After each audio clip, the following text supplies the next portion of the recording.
Donc, nous en sommes page 170, très exactement, à la 1, 2, 3, 4, 5, 6, 7, 7e ligne.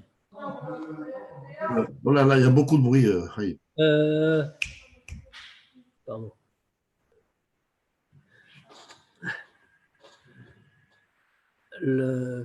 Donc, on va déjà répéter ce qu'on a, les points qu'on avait abordés, enfin le point général qu'on avait abordé jusqu'ici.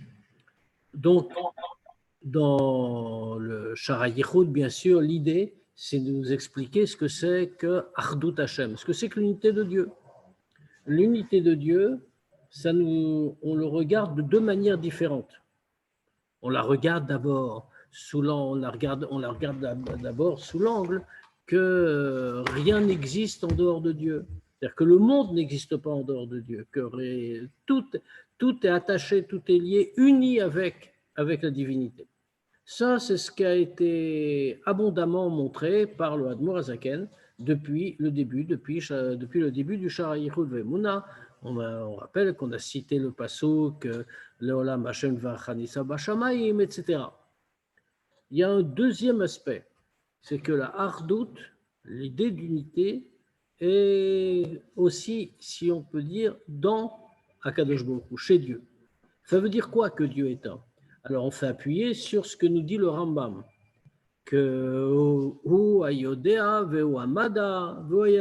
est le savant, il est la connaissance, il est l'objet de la connaissance. Autrement dit, tout ça, faire que Dieu n'est pas séparé de, ici, date. Alors l'Admor Hazaken va expliquer qu'en réalité, ce principe-là, d'unité profonde de Dieu, et il a commencé à nous l'expliquer, c'est vrai dans tout, c'est vrai pour toutes les midotes. Et à partir de ce chapitre que nous avons commencé, c'est-à-dire le chapitre 7, le chapitre 8 du Shara Yichud, c'est ça, c'est ce qui va être notre sujet.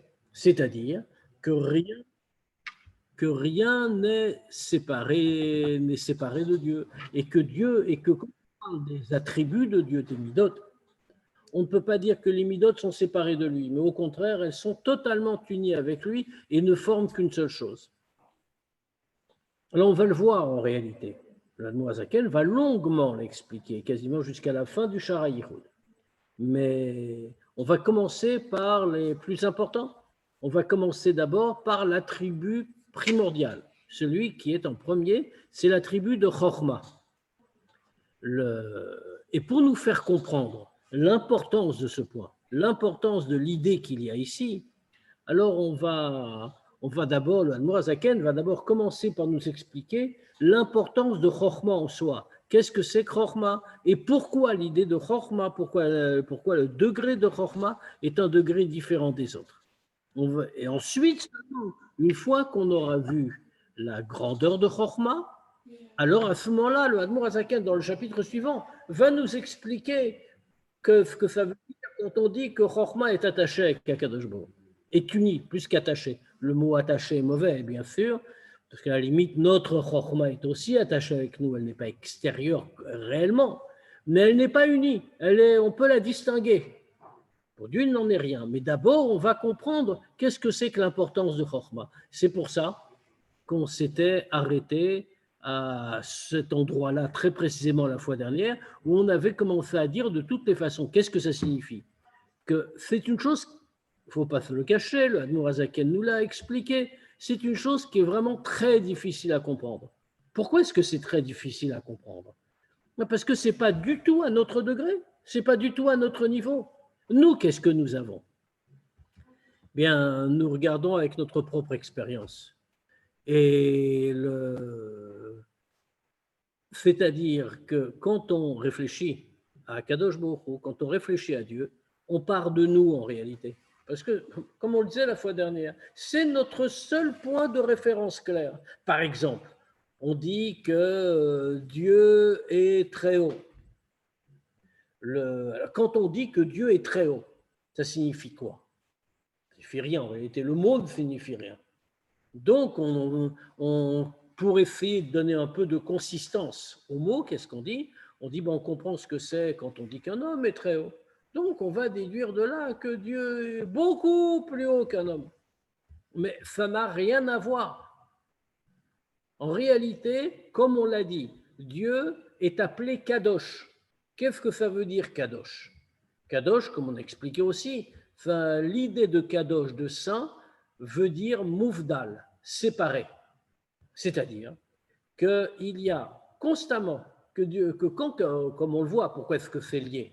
Parce que quand quelqu'un est saint, ça signifie qu'il est séparé de l'ensemble, il se met à part, il est saint. C'est pour cela que quand on parle de Kadosh, on parle en même temps de Mouvdal, de séparer. Quand on dit de Dieu qu'il est Kadosh, on dit donc en même temps qu'il est Mouvdal. Qu'est-ce que ça signifie qu'il est séparé? Ça signifie qu'il est infiniment plus haut que tout ce qu'on pourrait dire de lui. On est incapable de comprendre même la notion d'unité qu'on est en train d'essayer de définir dans ces chapitres. Dire de Dieu qu'il est un, que tous ses attributs sont un, autrement dit, toutes les louanges que les créatures pourraient faire de Dieu sont totalement insignifiantes au sens strict du terme.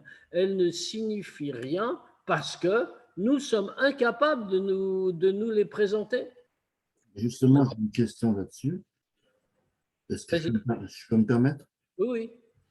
Ça veut dire que ces notions-là qui nous dépassent, donc c'est une mitzvah de les apprendre, de les connaître, mais on peut rester au niveau de la connaissance, dire voilà, on a appris la Torah, mais malgré tout, mais est-ce que c'est aussi une mitzvah de les ressentir de même une seconde dans sa vie?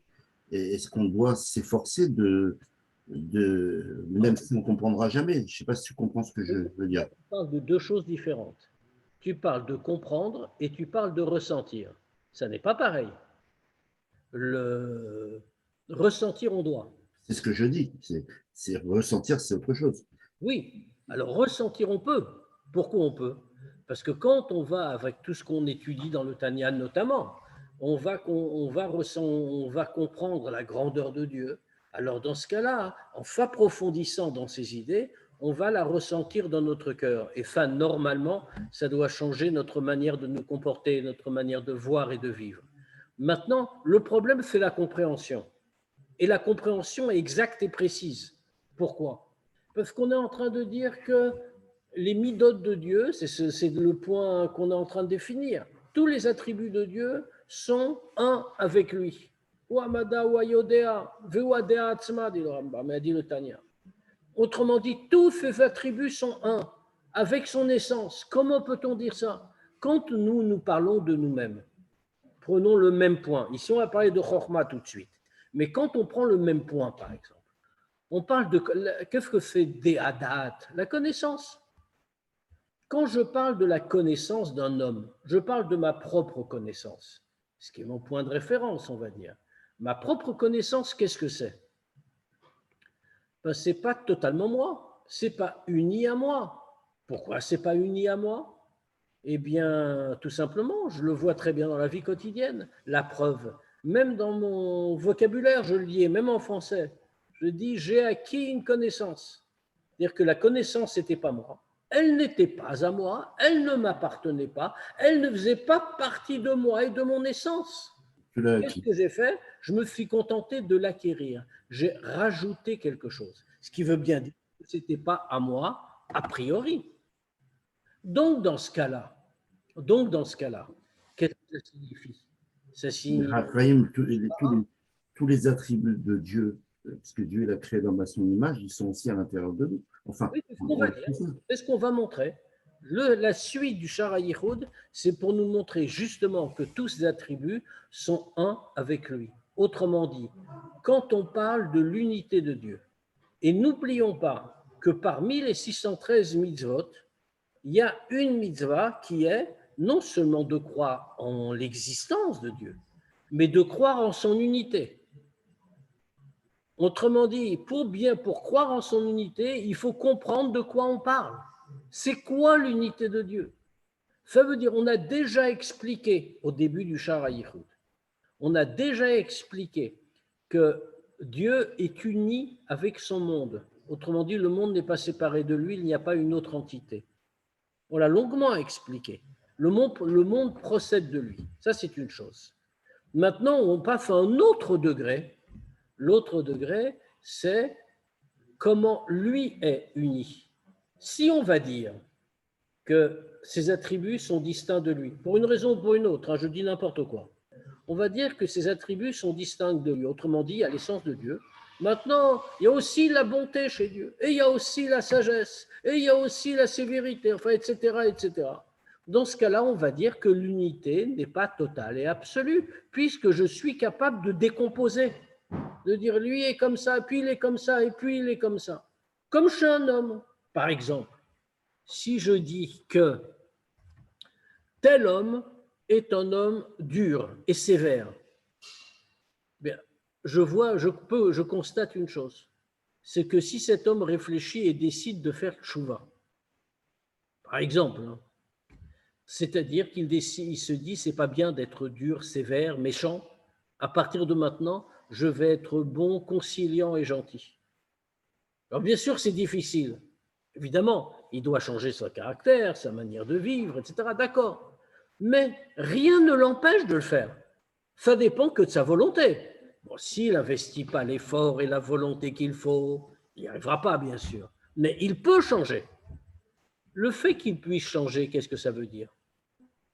Ça veut dire que la rigueur, la méchanceté, tous ces trucs-là, c'était pas lui.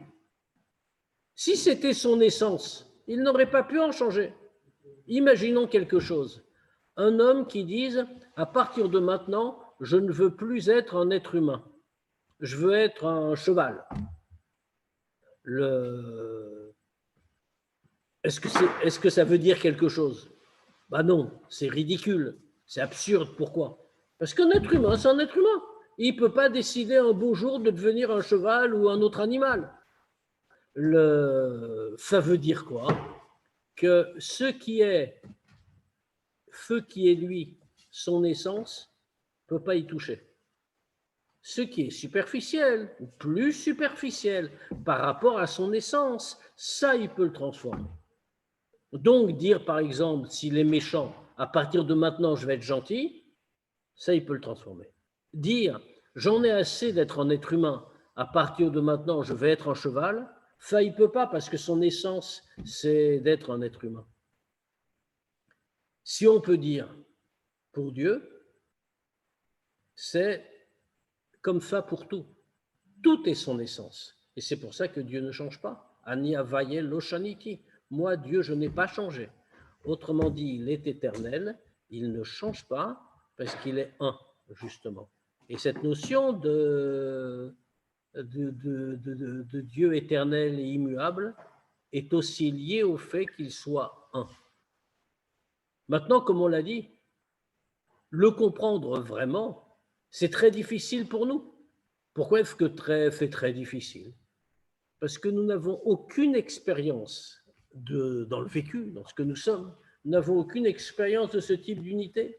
Or, comme on l'a dit, Dieu est Kadosh, Kadosh ou Mouvdal. Il est séparé de toutes nos expériences. Et nous ne pouvons donc absolument pas en tirer de là quelque chose. Et nous ne pouvons pas le louer comme il devrait être loué. D'ailleurs, comme on le citait la fois dernière, on a une halakha très claire qui nous dit qu'on n'a pas le droit de rajouter des louanges à Dieu que nos chachamim n'ont pas dites. Alors, dans la tfila, il y a beaucoup d'expressions qui sont employées pour dire la louange de Dieu.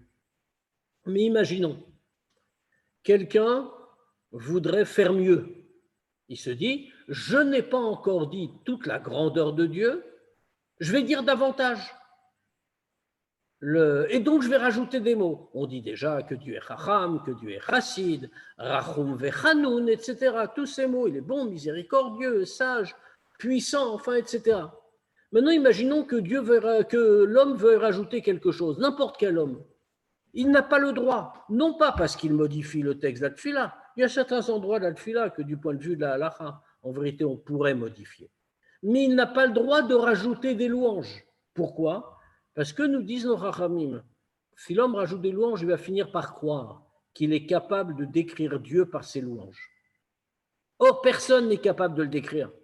parce qu'il est incompréhensible. Et comprendre Dieu est au-delà de nous. On est incapable de se le représenter. On fait une expérience que tout le monde a fait. Dieu, il est Ein Sof, il est infini. On sait très bien de dire qu'il est infini, hein, et c'est vrai en plus.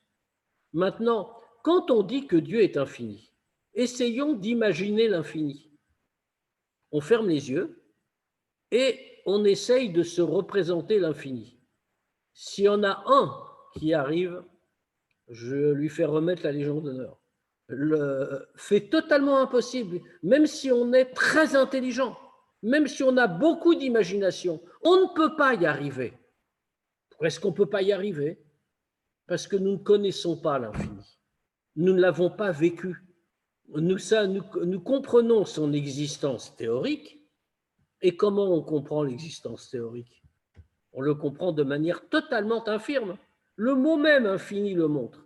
Comment est-ce qu'on l'appelle? Est-ce qu'on a trouvé un mot positif pour l'appeler, l'infini? Non. C'est un mot négatif.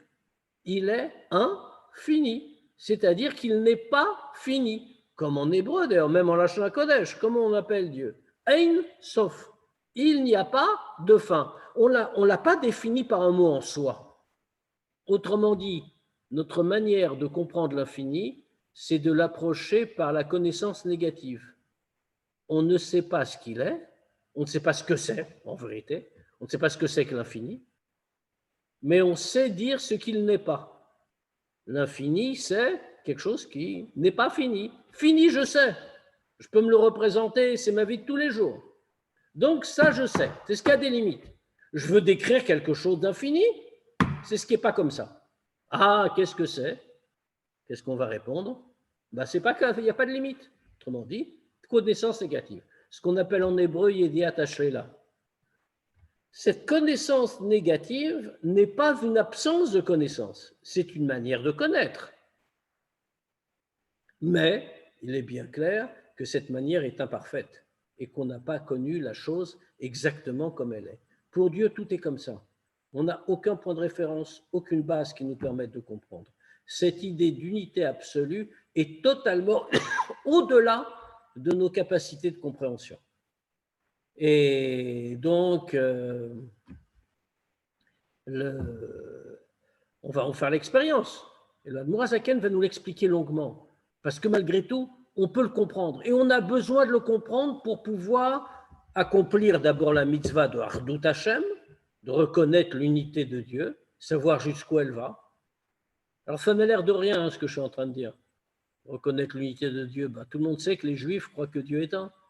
Mais quelqu'un qui ne regarde pas le Tanya ne comprend pas quel est le contenu de Ardut Hashem.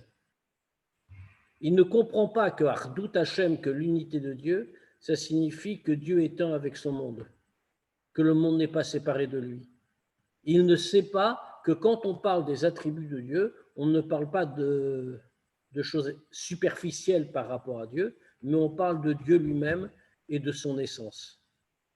C'est pour ça qu'on a besoin de l'expliquer. Une fois qu'on l'aura compris, à la mesure d'une créature humaine, bien sûr, c'est-à-dire imparfaitement, mais on saura au moins d'un point de vue théorique quels sont ses attributs et comment ils sont unis à lui, alors à ce moment-là, on pourra croire dans Ardut Hashem.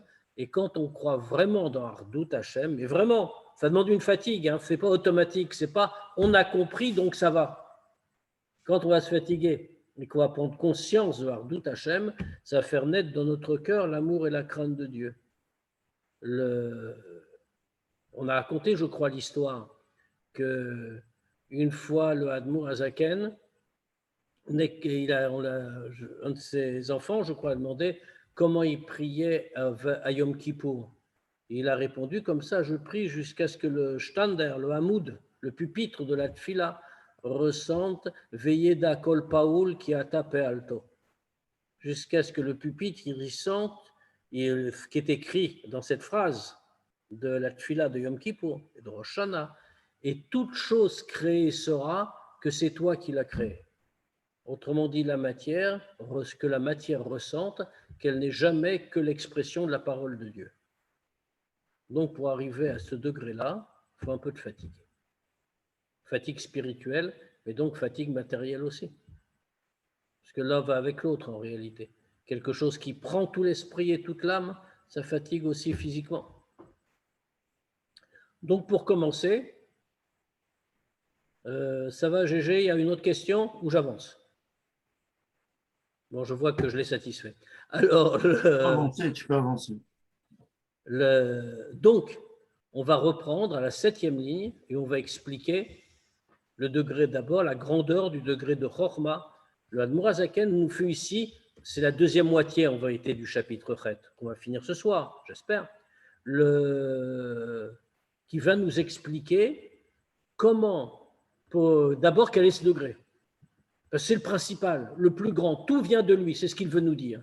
C'est une introduction à ce qui va venir dans le chapitre tête, et il va le suivant, ce qu'on fera la semaine prochaine, et il va nous expliquer comment cela est uni totalement avec l'essence de Dieu. Qui a mala ou madrega rishona et nivraim. Alors on le voit tout de suite que l'homme ne peut absolument pas se représenter tout ça. Pourquoi? Parce que le premier degré, premier niveau, chez les créatures, il y a Chokhmah, c'est la Chokhmah. La Chokhmah, donc la sagesse. Alors, il faut bien sûr revenir sur la définition de Chokhmah. Quand on traduit par le mot sagesse, bien entendu, en français, ça a plein de sens, la sagesse. Ça veut dire intelligence, ça veut dire connaissance, ça veut un peu tout dire. Réflexion, prudence dans le jugement, ça veut dire tout ça, le mot sagesse. En hébreu, Chokhmah, dans le Tanya, c'est quelque chose de très précis. Je rappelle que que le premier degré de l'homme, d'abord, c'est ce qu'on appelle le sechel, l'intellect, la capacité intellectuelle. Cette capacité intellectuelle est constituée de 3 degrés. Chokhmah, Bina, Da'at. Chokhmah, donc, qu'on traduit habituellement par sagesse, ce qui veut dire plus précisément le premier éclair de l'intelligence. Quand un homme a une idée et que cette idée apparaît en un éclair, eh bien, tout est contenu dans ce premier éclair de compréhension. Tout, mais le premier éclair en question n'est absolument pas exploitable en tant qu'idée construite. Pourquoi? C'est pour ça que Chokhmah est représenté par un point. Alors, bien sûr, ce n'est pas un point matériel, mais c'est un point intellectuel, si l'on peut dire, où tout est concentré. Tout s'y trouve, mais tout doit être développé. Et c'est le début de tout. C'est à partir de là que tout commence. Cela devra ensuite être développé par le deuxième degré de l'intellect, qu'on appelle Bina. Bina, qu'on traduit habituellement par compréhension, et c'est la phase de l'analyse en réalité, du développement du point que constituait Chokhmah. Puis ensuite, dans la troisième étape du raisonnement, il y a plutôt de l'intellect, on arrive à Da'at. Da'at qu'on traduit par connaissance, qui veut dire que l'idée développée ne fait qu'un avec nous-mêmes. Ça fait maintenant partie de nous. Nous l'avons absorbé, digéré. Le mot Da'at implique un attachement fort. Donc, Chokhmah binadat, le sechel, l'intellect, étant le sommet de l'homme, la plus haute des facultés, ce qui le distingue de toutes les autres créatures, eh bien, le plus haut degré de ce sechel, c'est Chokhmah. Donc, la toute première chose, tout premier élément, ce qu'il va nous dire. Donc, le premier degré chez les créatures, c'est Chokhmah. Chez la reine, Nikret Reshit. Et c'est pour ça d'ailleurs que l'attribut de Chokhmah est de manière générale appelé par le nom de Reshit. C'est un début. Comme il est écrit d'ailleurs, et en pasouk, Reshit Chokhmah. Le début, c'est Chokhmah. Et comme on voit d'ailleurs il y a un Targum Yerushalmi, très intéressant sur ce sujet, qui, sur le premier pasouk de la Torah, Bereshit bara, eh bien, le Targum Yerushalmi traduit, c'est un Targum, donc c'est une traduction en araméen, et on sait que ces traductions-là ne sont pas juste des traductions, ce sont des vrais commentaires. La traduction de Bereshit Bara, c'est Bechochmata Bara. Il a créé avec Chochma. Autrement dit, il traduit le mot Réchit par Chochma. Ce qui veut bien dire que la Chochma, l'attribut de Chochma, qu'on a traduit donc par sagesse, est le tout premier attribut et il est appelé Réchit. Pourquoi? Mais pourquoi ce lien entre Chochma et Réchit et le début? Ki be'emet i Réchit umako kol achayut benivraim. Parce qu'en réalité, c'est bien le début et la source de toute la vitalité chez les créatures. Pourquoi? Pourquoi Chochma est-elle le début de tout? Parce que, comme on l'a décrit, Chochma est le début d'un processus. Qu'est-ce que ça veut dire? En réalité, si on reprend ce que je viens de dire à l'instant, on a vu que donc le Sechel, c'est le sommet de l'homme, le plus haut. Le sommet de l'homme, ça commence par Chochma. Ensuite, on a dit Bina. Ensuite, on a dit Da'at. 3 étapes de l'acquis intellectuel. Mais ça ne va pas s'arrêter là, bien sûr. Une fois qu'on a traversé le processus de compréhension, Chochma, Bina, Da'at, on passe à un degré inférieur, plus proche de nous, plus proche de l'autre. En dessous, inférieur, pas en sens où il n'est pas bien, le degré d'en dessous, degré d'après, qui est ce qu'on appelle Otiot à Marshava. Je crois qu'on va en parler. Otiot à Marshava. On avait déjà rencontré cette notion dans un chapitre du Tanya précédent. Les lettres de la pensée. Otiot à Marshava, les lettres de la pensée, qu'est-ce que ça veut dire? Ça veut dire qu'une fois qu'on a eu une idée et qu'elle a traversé toutes les étapes, tous les stades, eh bien cette idée-là va prendre forme. Comment prend-elle forme? Où prend-elle forme? Elle prend la forme justement dans la pensée. Comment prend-elle la forme dans la pensée? Je suis en train, voilà, j'avais changé de page sans faire exprès.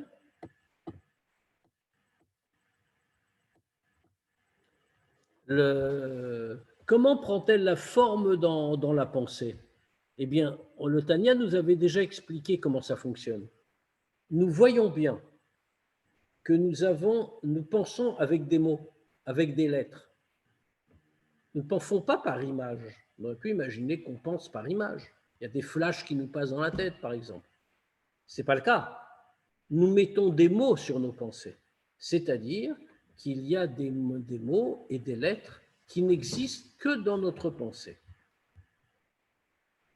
Quand on a eu une idée qu'elle a franchi les 3 phases, Chochma, Bina, Da'at, on arrive alors à la pensée construite qui s'exprime dans la pensée par des lettres.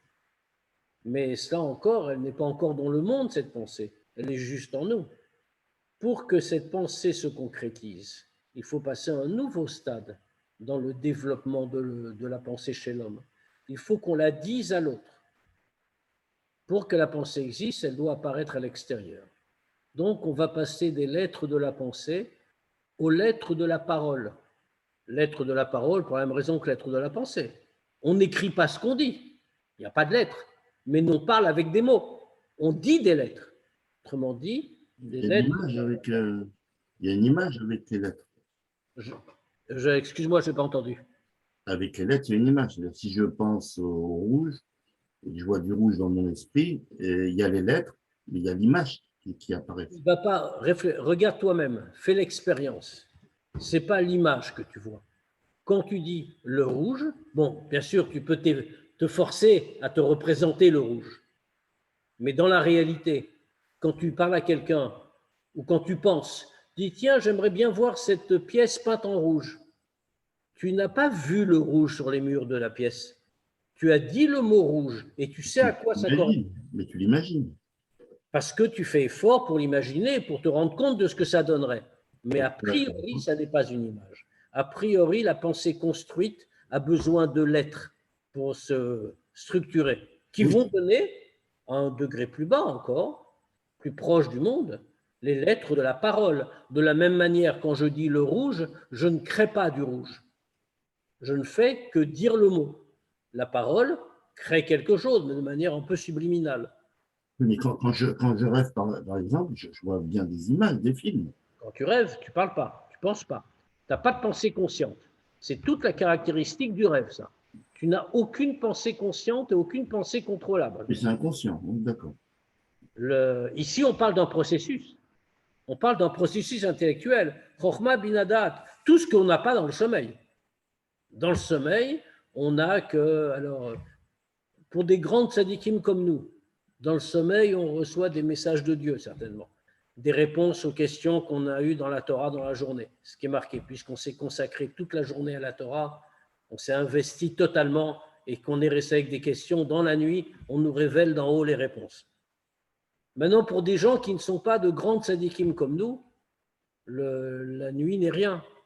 Enfin, c'est un moyen de reprendre des forces spirituelles pour la journée suivante, bien sûr, comme pour tout le monde. Mais la nuit n'apporte pas de message. On ne n'est que le revécu de ce qui s'est passé dans la journée, comme le disent tous les psychologues. En tout cas, une fois que fait passer par Otiyot Adibour les lettres de la parole, qui permettent de dire l'idée à l'autre, ça que sert la parole. Alors à ce moment-là, ça peut encore descendre d'un degré et passer jusqu'à l'action. Ce qui est le but de l'idée. L'idée émise, l'idée quand elle naît dans la pensée, a pour but d'être concrétisée. Il n'existe pas d'idée qui n'aboutisse sur rien. Et on va aller plus loin d'ailleurs dans cette idée-là.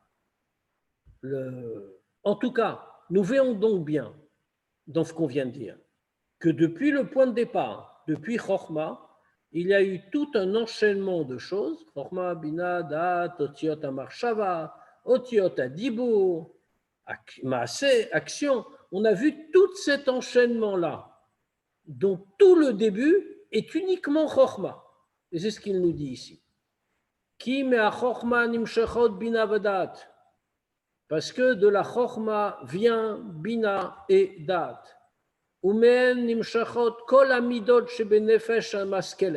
Et à partir de là, vont dériver également, alors là, moi je l'ai conduit jusqu'à l'action, bien sûr, mais entre-temps, il y a des tas de choses qui se passent. J'ai voulu juste résumer un peu.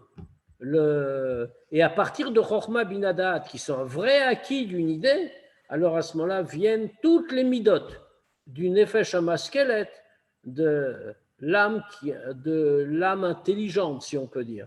Alors, très mal traduit. Hein. Enfin, ce que je viens de dire est très mal traduit. Nefesh Hamaskelet. Le Nefesh Hamaskelet, c'est cette faculté que Dieu nous a donnée d'avoir une réflexion. Cette faculté-là, qui est liée à l'âme, d'où le nom de Nefesh. Donc, Nefesh Hamaskelet. Quels sont les midot en question? Quels sont les attributs émotionnels en question? Como Ahava, Chesed, Verachamim, Vekayotse Baen. Comme l'amour, la bonté, la miséricorde, etc. On est en train de dire quelque chose de très fort ici. Ça veut dire que l'amour, la bonté, rachamim, la miséricorde, etc., tout cela vient de quoi? Chokhmah binadat. C'est le sechel qui a tout produit. C'est ensuite, au fil de cet enchaînement qu'on a décrit, que cela va finir par aboutir dans les attributs émotionnels comme l'amour, la bonté, etc. Kanire Bachouch, comme on le voit très clairement, Shakatan Shen Bodat ou Bekas Ve Arzari. Comme on voit très bien dans la vie quotidienne, un petit enfant qui est encore très jeune, et donc, qu'est-ce que ça veut dire qu'il est très jeune? Ça veut dire qu'il n'a pas encore tous les outils intellectuels nécessaires. Autrement dit, il ne possède pas encore date. De manière générale, d'ailleurs, c'est pour ça qu'il y a un âge de majorité. C'est pour ça qu'une fille dans la Torah est majeure à 12 ans et un garçon à 13, et pas avant. Pourquoi pas avant? Parce que justement, il ne possède pas date. Il n'a pas encore les instruments nécessaires pour pouvoir comprendre les choses et donc pour pouvoir faire normalement les mitzvot. Donc il n'y est pas tenu. On lui donne à faire les mitzvot, bien sûr, pour des raisons pédagogiques, pour l'éduquer à les faire. Mais il n'y est pas tenu dans la halakha. Pourquoi est-ce qu'il n'y est pas tenu? On aurait pu l'obliger à faire les mitzvot depuis qu'il a un peu de conscience. Parce qu'il n'est pas capable de comprendre l'importance. Il n'a pas de date. Pourquoi on détermine ça à 13 ans? Ça, c'est dans la Torah, on le voit dans la Torah, ça vient de la Torah directement. Et on voit donc, à Katan, Shein Bodat, on le voit, ce Katan là, ce petit, donc qui n'a pas de date, on remarque qu'il est Bekas Tamid. On voit qu'un enfant est tout le temps en colère. Varzari, il n'est pas gentil. C'est-à-dire que si on l'énerve, et on peut énerver très facilement un enfant, on lui refuse quelque chose, enfin tous les pères et les mères qui écoutent reconnaissent certainement le portrait. On refuse quelque chose à un petit enfant, mais il se met immédiatement en colère. Mais pourquoi? C'est pas très grave. Imaginez, vous avez envie d'un bonbon. N'importe lequel d'entre nous a envie d'un bonbon ou d'un gâteau. Il va le demander. On va lui dire désolé, le gâteau est déjà pris, on l'a promis à quelqu'un d'autre. Bon, d'accord, il sera peut-être pas content, il aurait bien aimé le manger. Mais il ne va pas faire une scène. Moi, je me mets en colère, moi. Moi, je me mets en colère. Mais parce que toi, tu as moins de 13 ans, justement. Pourquoi est-ce qu'on va bien le prendre? Alors qu'effectivement, on nous retire quelque chose qu'on voulait. Parce qu'on a date. On est capable de mesurer ce que c'est. Et on se dit, ce n'est pas quelque chose qui mérite la colère. Un enfant, un jeune enfant, n'a pas date qui peut lui permettre de mesurer ça. Et donc, il se met en colère. Il va être furieux et méchant, etc. Et pareil à l'envers. Vegam avato, même sa ava, son amour, il est dvarim tanim.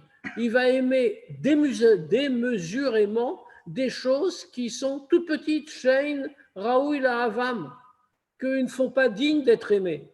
Il va aimer, encore une fois, il va vouloir le bonbon, il va avoir un amour extraordinaire pour le bonbon, plus que pour des choses très précieuses. Comment? Pourquoi? Ça n'a aucune importance. Mais pour lui, c'est extraordinaire. Pourquoi? Mipne she'ein bodat, parce qu'il n'a pas encore la tribu de date, la haute varim areuyim la avam, pour le rendre capable d'aimer des choses qui sont dignes d'être aimées. She'avak fiadat, parce que ça, c'est une grande idée. La ahava, l'amour qu'on va avoir, dépend du date. En réalité, selon notre compréhension, nous allons aimer. C'est très important, ça, bien sûr, parce qu'au passage, même si ce n'est pas le sujet, ce qui est vrai pour toutes les midotes, c'est-à-dire qu'une fois de plus, c'est l'intellect qui gouverne tout. Chorma bina dat. J'aime vraiment si j'ai compris qu'il faut aimer et que c'est digne d'amour. Sinon, je suis un petit enfant en réalité, qui aime sans savoir pourquoi. Et son amour n'est pas un vrai amour, parce qu'il n'est pas véritablement en lui. Et ça, c'est vrai, donc, Shavak fiadat, comme on l'a dit. Donc, ça signifie que l'amour, c'est selon le date. Ou mais à midot benefesh, et à partir des midot qu'on vient de voir, nimshachot ba tevod veotiot amarshava. Alors à ce moment-là viennent justement, une fois qu'on a aimé, c'est passé par là, ce que j'avais sauté tout à l'heure dans mon préambule. Eh bien, à ce moment-là, ça va naître dans la pensée. Les mots et les lettres de la pensée. Sha'nefesh mechashevet bedavar shoevet, parce que le nefesh va réfléchir à la chose qu'il aime. Ou alors comment il peut mettre en œuvre la bonté et la miséricorde. Cela veut dire qu'en réalité, quand on réfléchit à quelque chose, même quelque chose d'intellectuel, même quelque chose qui n'est pas matériel, c'est d'abord lié au fait qu'on y a pensé, d'abord lié au fait qu'on l'a aimé, ou alors qu'on aime le but, par exemple. Je désire tel bien matériel. Je vais donc réfléchir à ce bien matériel et je vais réfléchir comment me le procurer. Mais d'où est-ce que c'est venu ça? Pourquoi est-ce que j'investis ma pensée dans la réflexion sur ce bien matériel et sur les moyens de l'obtenir? C'est parce que j'aime le bien. Je l'aime, je le désire. Autrement dit, c'est le désir et l'amour, la hava, qui ont entraîné ma réflexion. Et c'est même pareil pour les choses intellectuelles. Imaginons quelque chose. J'aime la réflexion. Donc, je vais m'attacher à réfléchir sur un sujet particulier. Ce qui veut dire, imaginons quelqu'un qui n'aime pas la réflexion, qui n'aime pas les sujets intellectuels. Tout ce qui l'intéresse, c'est les bonbons, allez. Et donc, si on lui propose une idée, ça ne l'intéresse pas, ce n'est pas son truc. Qu'est-ce que ça signifie? Il n'aime pas la réflexion intellectuelle, il ne va donc pas réfléchir. Qu'est-ce qui a causé la mise en œuvre de Otiot Amarshava, des lettres de la pensée? C'est l'amour qu'il a éprouvé pour la chose pensée. Donc, la racine de tout, il y a ça. Il y a d'abord, bien sûr, comme on l'a dit, la compréhension, mais à un niveau très élevé, qui va déclencher les midot, l'amour en l'occurrence, ou les autres, bien sûr. Et à la suite de ça, Otiot Amarshava, les lettres de la pensée qui va sur cette chose-là qu'il aime. Comment mettre en œuvre, c'est la bonté, la miséricorde. Par exemple, aller rendre service à quelqu'un ou donner de l'argent à un pauvre, etc. Vechen beshar midot. C'est pareil pour toutes les autres midot. Uvechol marshava shebeolam, melu veshba eizo mida amevia larshov marshavazu, ou midazu, ichayuta shel marshavazu. Et voilà le principe général. Dans toute pensée dans le monde est habillée une certaine mida, une certaine émotion, un certain attribut, amevia larshov marshavazu, qui a conduit à avoir cette pensée, à réfléchir avec cette pensée. Ou midazu, et cette mida, cet attribut émotionnel, la bonté, l'amour, etc., le mévit l'idée, pardon, j'ai sauté, cette mida, c'est ce qui donne vie à cette pensée. Autrement dit, on voit bien qu'il y a un vrai enchaînement. Tout est parti de Chokhmah. Tout cet ensemble. Mais à partir de Chokhmah, si on en arrive à réfléchir comment on va le faire, c'est parce qu'il fait passer, Chokhmah a donné naissance aux midot. Les midot se font habiller à l'intérieur de la pensée pour lui permettre de vivre. Maintenant, meotiot amarshava, nimshechot achayut, nimshechot otiot adibur. Et des lettres de la pensée découlent les lettres de la parole, c'est-à-dire l'extériorisation de la pensée, l'expression de la pensée. Ve'en chayutan mamash. Et ça, c'est leur vitalité vraiment. Et puis ensuite, dernière étape, ve'adibur mevi l'idée maaseh. Et bien sûr, ensuite, la parole, une fois que cela a été dit, c'est-à-dire que tout le processus a trouvé expression extérieure, ça va aboutir à la plus grande expression extérieure, la concrétisation. Mais l'idée maaseh, ça mène à l'acte, c'est-à-dire l'acte de tzaka, l'acte de bonté, comme par exemple, kegon, ameler shemetzave la vadav liten. Par exemple, quand le roi ordonne à ses serviteurs de donner. C'est intéressant comme exemple. Hein. On voit que l'Admour HaZaken a choisi un exemple où ce n'est même pas soi-même qui fait. Mais même quand le roi décide, et lui ne va faire que dire de faire, eh bien tout cela est venu par le même processus. Vegam kshe'adam ose ba'atzmo ezedava. Et de la même manière, quand un homme fait lui-même quelque chose, are koach hanefesh vechayuta mitlavesh ba'asyazu, ou ke'ain mamash legabe koach hanefesh vechayuta amitlavesh bidibur adam. Alors, donc, quand on a vu un passage de degré, mais le passage n'était pas simplement on a sauté de marche en marche. Ici, au contraire, la force d'une nefesh, de l'âme, et la vitalité qui s'habille dans cet acte final, au bout de tout le long enchaînement qu'on a décrit. Il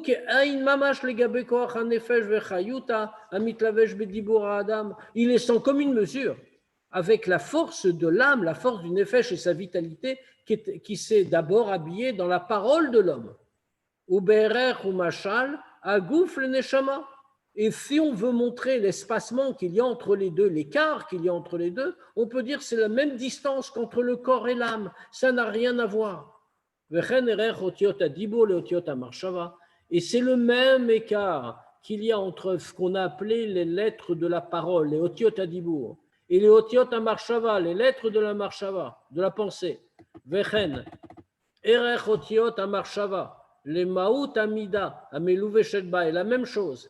L'espace qu'il y a, l'écart qu'il y a entre les lettres de la pensée, qui sont déjà à un niveau élevé, très loin de l'action, il y a un espace infini. Si on veut comparer par rapport à l'essence de la mida, de l'attribut qui s'est habillé dans ces lettres de la pensée, puisqu'on refait le processus à l'envers, ou mechayota et qui le fait vivre. Vechen est pareil, dans le même raisonnement. Erech maoud vechayut amida legabe achokma ou bina vedat. Shveklalutan hu asechel shemimenu nimshecha midazu. Et pareil aussi l'espace qu'il y a, l'écart qu'il y a entre la vitalité, l'essence de cette mida, de cette émotion, chesed, ava, par rapport à la chokhma binadat, c'est-à-dire par rapport au sechel, qui sont à l'origine de tout cela. Shemimenu nimshecha midazu, que c'est de là que cette mida est venue. Kol ze benefesh adam. Venefesh kol abroyim shebechol haolamot elyonim vetachtonim. Tout ce qu'on vient de décrire, c'est vrai pour l'âme de tout homme, ainsi que l'âme de toutes les créatures qu'il y a dans tous les mondes, que ce soit les mondes supérieurs ou les mondes inférieurs, y compris le nôtre. Shebekulam achorma ireshit umakor achayut. Chez toutes les créatures, nous retrouvons toujours la même idée. La chorma, c'est le début et la source de la vitalité en toute chose. Donc, nous avons compris l'importance essentielle du degré de chorma.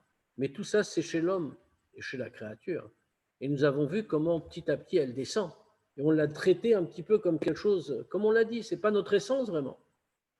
Va venir maintenant tout de suite le Pérec-Tête, qu'on fera la semaine prochaine, où nous voyons Aval les Gaba Kadosh Baruch Hu. Mais chez Dieu, c'est très différent. Et c'est encore, il faut regarder d'une autre manière. Et il va pourtant dire, bien sûr, que c'est totalement uni avec l'essence de Dieu. On va s'arrêter là pour ce soir. S'il y a des questions, on peut encore y répondre, bien sûr.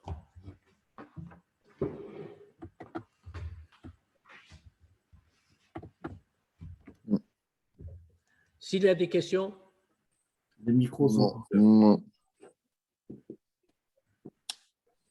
Oui. Dans la création du monde, Oui. il y a, quand tu parlais, il y a d'abord les mots, ensuite les combinaisons de lettres, Oui. et ensuite la gématria en troisième partie. C'est ça? J'ai cru comprendre la dernière fois, pour le cours de la dernière fois. On parlait d'autre chose, on ne parlait pas de la... Là, on vient Non, de... pas le cours d'aujourd'hui. Alors, ouais. ce que j'avais dit, c'est que ce sont des manières différentes. Ce n'est pas dans l'ordre, dans le temps, ce n'est pas chronologique. Il y a plusieurs catégories de tzimtzumim. Plus la créature est basse, plus la voilà, c'est ça. doit être importante. Qu'est-ce que ça signifie? Dans un premier temps, quand Dieu parle, c'est déjà un tzimtzum, bien sûr. De Dieu, c'est déjà en soi un tzimtzum. Maintenant, là, ce sont les aseret advarim, les 10 paroles le monde. Mais ensuite, dans tous les mots, puisque la parole de Dieu se trouve dans chaque objet qu'elle crée, sans lequel l'objet ne pourrait pas exister. On voit que tous les mots ne sont pas dans la Torah, dans les 10 paroles. Donc, ça veut dire quoi? Qu'il y a un tzimtzum, une contraction de lumière supplémentaire par l'interpolation des lettres, les changements, etc., tels que la Kabbalah les explique. Pourquoi c'est un tzimtzum? Parce que ce n'est pas le sens direct, mais qu'il faut le travailler. Mais là encore, le tzimtzum n'est pas assez grand pour des créatures encore plus basses. Dans ce cas-là, on passe par un degré encore plus caché, qui est La expliqué gematria. par la gematria. C'est pas que Dieu a fait de la gematria. Je veux dire, Dieu, c'est Mhm. totaliste. Mais c'est que ça représente le Tzimtzum encore plus profond à tel point que le mot lui-même ne peut pas apparaître, même pas en intervertissant les lettres, etc. Ouais, ouais, Il peut apparaître au ouais. travers d'une autre traduction, celle des chiffres. D'accord. Ouais. Et c'est pour les choses les plus basses, quoi, c'est ça. Exact. Voilà. Tzimtzum Le minéral, par exemple. Le minéral, par exemple. Ouais. par rapport à l'homme. Il y a des tas d'autres Mm. choses encore. Mm. Ok. Eh bien, Voilà. Bonne soirée. bonne soirée. À jeudi, Bezrat Hashem. Au revoir. Jeudi, bonne soirée.